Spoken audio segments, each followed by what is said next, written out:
Hey y'all, welcome back if you're a returning subscriber. If you're new here and you've stumbled upon my page or you were recommended to my page, go ahead and check me out and then consider hitting that subscribe button. While you're at it, you might as well hit that notification bell so you can stay up to date every single time I drop some new content. I'm EVE and this is The Effect.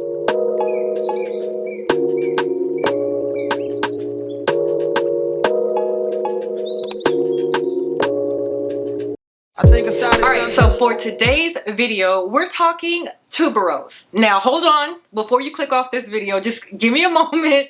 Give me a moment. So, I know tuberose can get a bad rep for smelling old ladyish, but a lot of these fragrances really have been modernized to smell more up to date, okay? So, tuberose really can be an acquired floral scent, one that I have fancied here recently, more so the last year and a half. And so, today I want to share, I think I have 9 or 10 tuberose fragrances that I want to share with you, and all of these are also perfect for the springtime. Alright, so for today, we're going to spice things up a little bit, make things a little bit more interesting, a little bit more fun. So, typically, I will present a fragrance to you one by one, just give you my thoughts and feels on it, and sometimes express the notes in those fragrances. But I decided we're going to play a little game, alright? So, I'm going to share with you all the fragrances on my lineup today. So, you should see them either popped up on the screen on the side, or here at the bottom, but here you are. You have all the fragrances in front of you that I'm going to share with you today. So the game that we're gonna play is called 21 Questions. Wait, is 21 Questions a game or is that a song from 50 Cent? Hold please. Okay, I'm not tripping.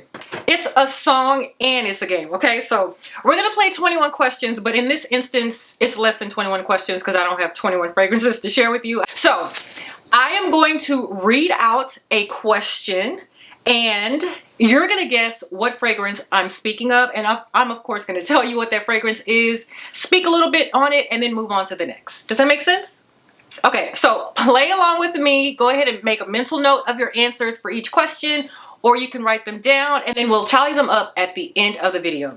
And I made flashcards, so it's official, okay?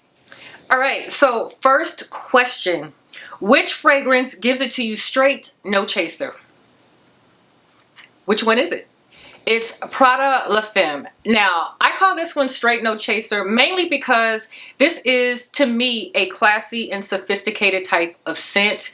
It's pretty linear from beginning to end. It's a fresh, kind of soapy type of tuberose scent, but it doesn't lean flirty, in my opinion. It doesn't lean sexy or sensual.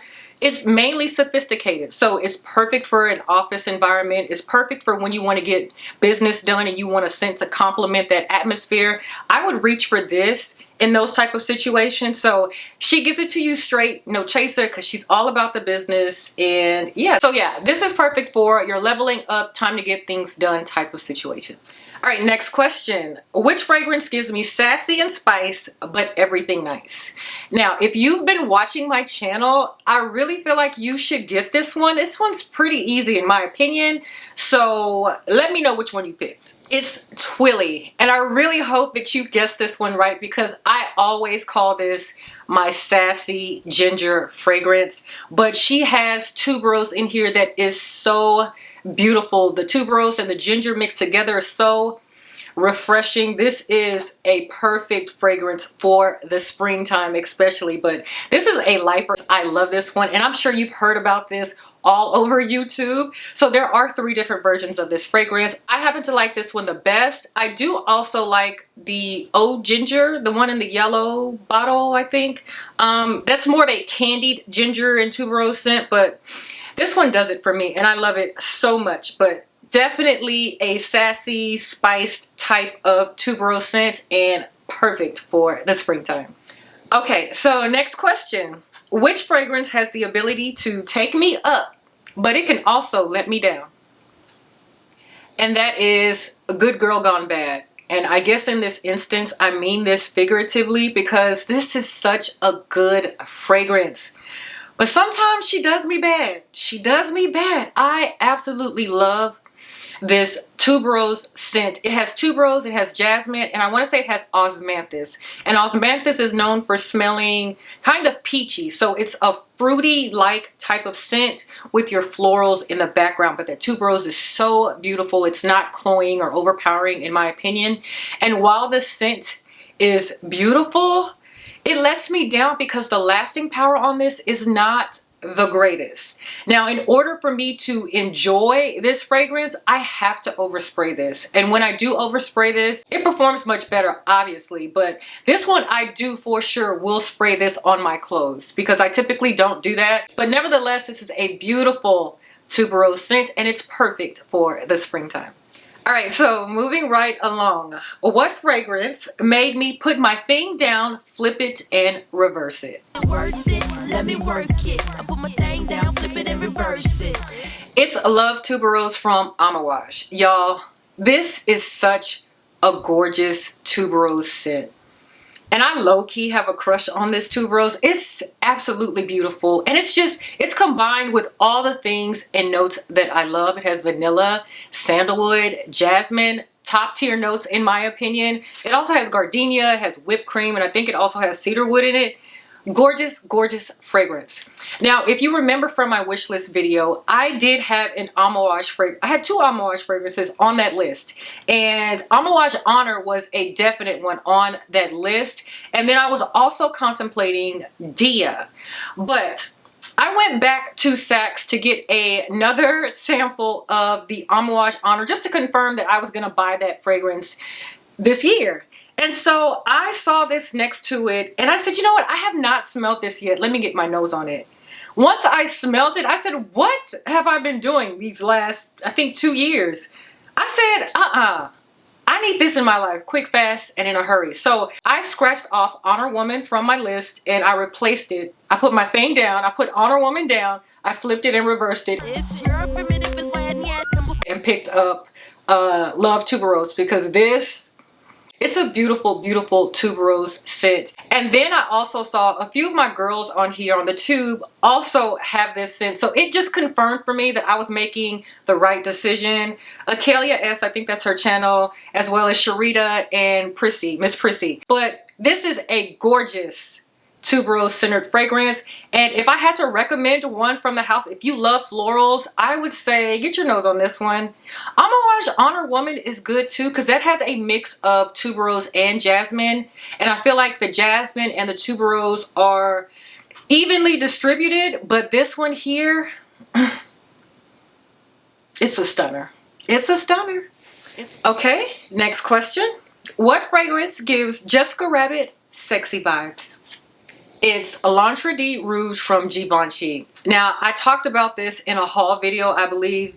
But y'all, when I say this is sexy, this is sexy. And for me, I think I'm doing the most because I will wear this during the day, but this is absolutely perfect for date night.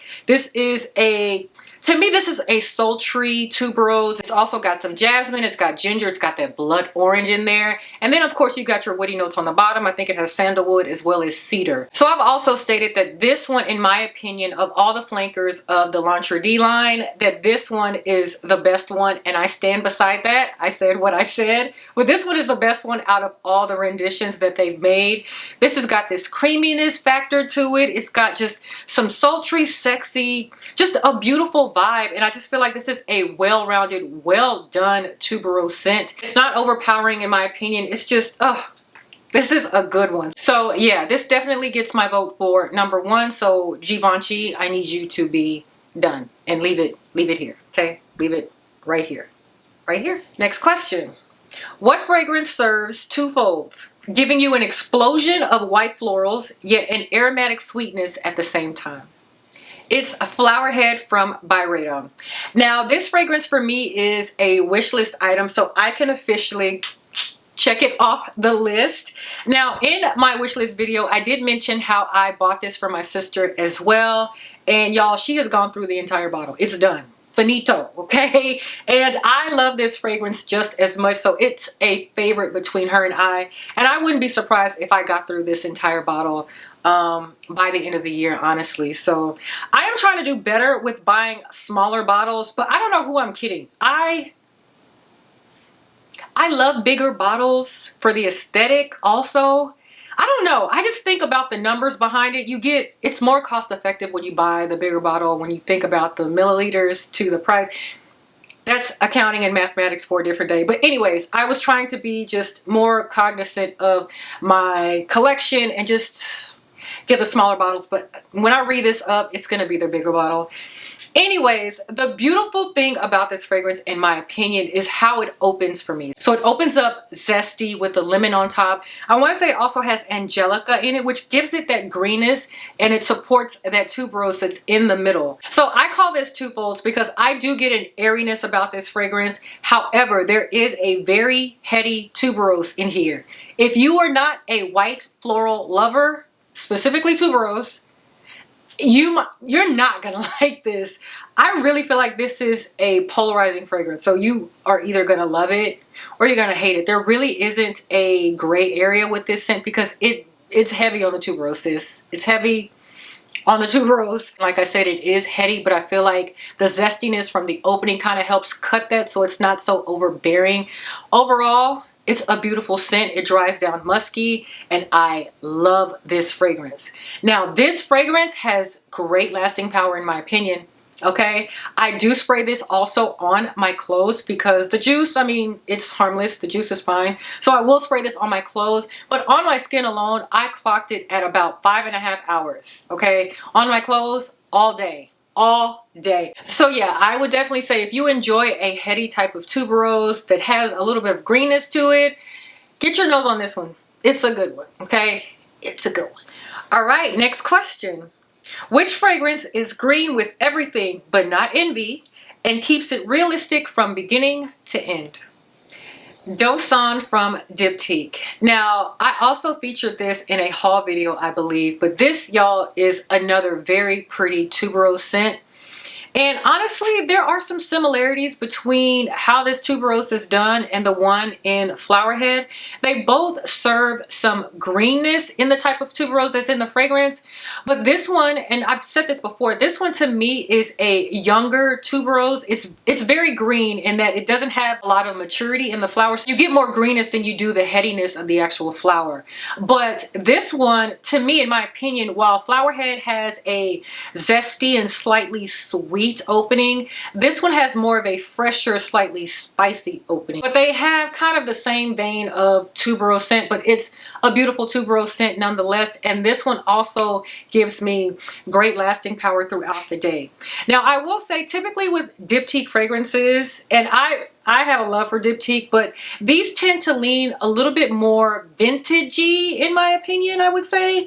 This one, I think it's a little bit more modern than the others in the collection. So if you're interested in a tuberose that's not so heady like that of Flowerhead, then give this one a try. This is a favorite from the brand. So if you don't like Flowerhead, then you possibly may enjoy this one better. So try this out if you are in the market for another type of green tuberose.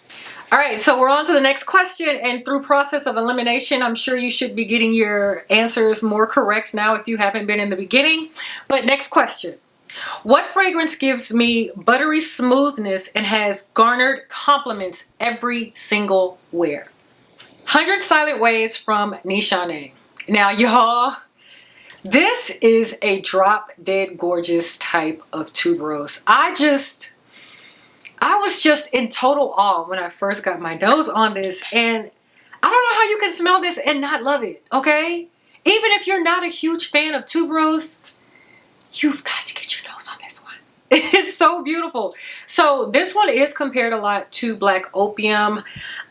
I can see the comparison, but I really just feel like this is a fragrance on its own. It's got mandarin orange. I want to say it's got peach, of course, tuberose, and it also has jasmine. And what I'm finding is that a lot of these fragrances with tuberose is accompanied with either jasmine or I want to say gardenia. So I do like jasmine too. I'm not a huge fan of indolic type of jasmines, more so clean jasmines, but tuberose is typically paired with jasmine or gardenia or both. But Jasmine and tuberose in this fragrance. I think it has sandalwood at the bottom. I love sandalwood. It's creamy. It's beautiful.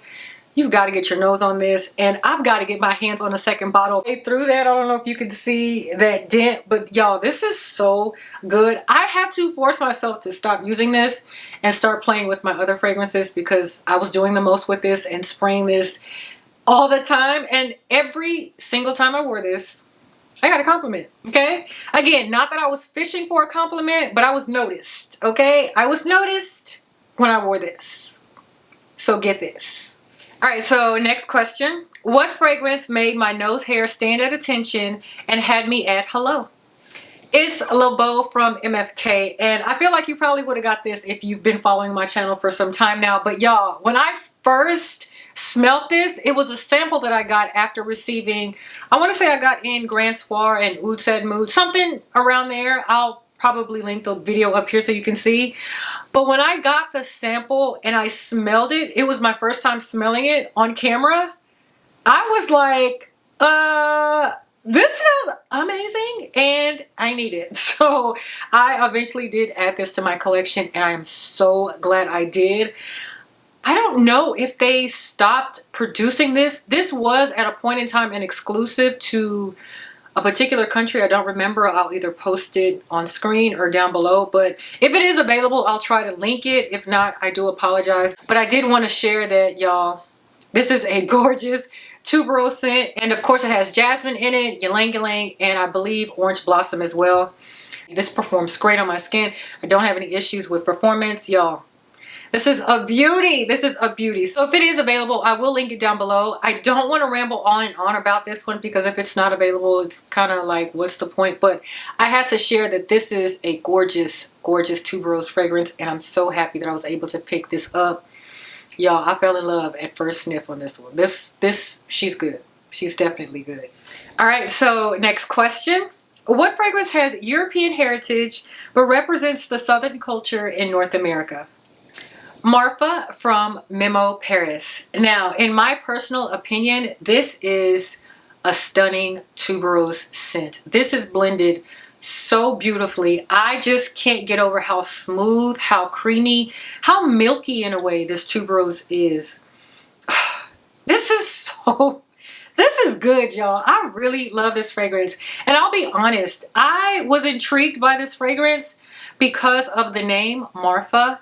And so I mentioned that this fragrance had European heritage, but it represents the South. So Marfa is a city in West Texas, and it's a desert type of town, and it's known for its artsy flavor. So they've got kind of some unique restaurants as well as shopping down there. So I've never been there. I'd like to visit one day, but so that's how this fragrance came about. It centered around the Eye of Marfa. So beautiful tuberose fragrance. It also has orange blossom. It's got mandarin orange. It's got your vanilla, your sandalwood, your cedarwood, as well as musk. All the things that I love are captured in this fragrance, and the way that they have blended this fragrance, I can't get enough. So I definitely think this would be a gem for a tuberose lover. So absolutely love this one, and one of my favorites from Memo Paris.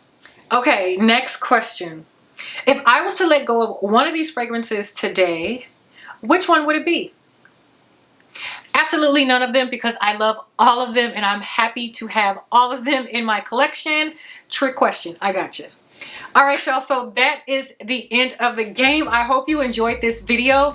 Go ahead and tally up how many of these you got right. I did realize halfway through that by process of elimination, you would be able to guess, like you would obviously be able to guess which one at the end. So I threw in an extra curveball fragrances on the screen to kind of throw you off. So tally up how many you got right from the questions that I asked, and we're going to be on the honor system, okay? Let me know down below, out of, I think it was 10 out of 10, how many did you guess right? Okay, so if you enjoyed this video, guys, please rate me down below. If you haven't already, please consider subscribing as well as hitting that notification bell so you can stay up to date every single time I come at you with some new content. Until the next time, I'll catch you guys on the next one. Bye.